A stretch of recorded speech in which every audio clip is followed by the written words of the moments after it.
Talk کی دنیا بھی عجیب ہے. اگر آپ کی ویڈیوز وائرل ہو جائے تو آپ ایک سال میں 50 لاکھ فالوورز حاصل کر سکتے ہیں اور آپ کو انڈیا کے مشہور اداکاروں کے ساتھ فلم کرنے کی پیشکش بھی ہو سکتی ہے. اگر آپ کو یہ سب باتیں ایک کہانی لگ رہی ہے تو پھر آپ کو ٹک ٹاک پر مشہور سٹار جنت مرزا کے بارے میں معلوم نہیں. جنت مرزا کے ٹک ٹاک پر تقریباً 60 لاکھ فالوورز ہیں. مشہور کرنے والے ڈائیلاگز، سلو موشنز کی وجہ سے جنت نے ایک سال میں ہی ٹک ٹاک پر 50,000 فالوورز حاصل کر لیے تھے.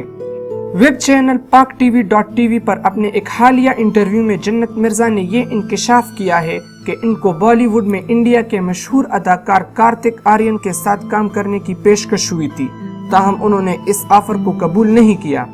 اس آفر کو مسترد کرنے کی وجہ بتاتے ہوئے جنت مرزا نے کہا کہ ان کو انڈیا میں جا کر کام کرنا پسند نہیں اور ان کے والدین کی جانب سے بھی انہیں وہاں جا کر کام کرنے کی اجازت نہیں ملے گی، اور اس کے ساتھ ساتھ ان کا اپنا دل بھی نہیں مانتا.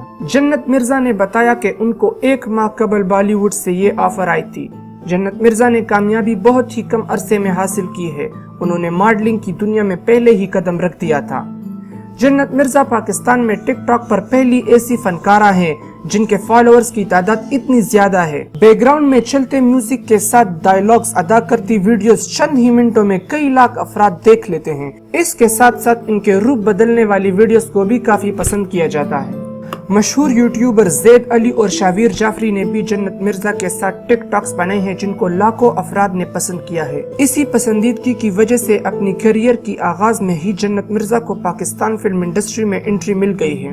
واضح رہے کہ جنت مرزا سید نور کی ایک فلم میں کام کر رہی ہیں جس کی 80% شوٹنگ مکمل ہو چکی ہے. فلم میں جنت مرزا کی ماں کا کردار سائمہ علی ادا کر رہی ہے. جنت نے بتایا کہ سید نور نے ان کے گھر پر آ کر ان کو فلم کی پیشکش کی تھی جس کو انہوں نے قبول کر لیا.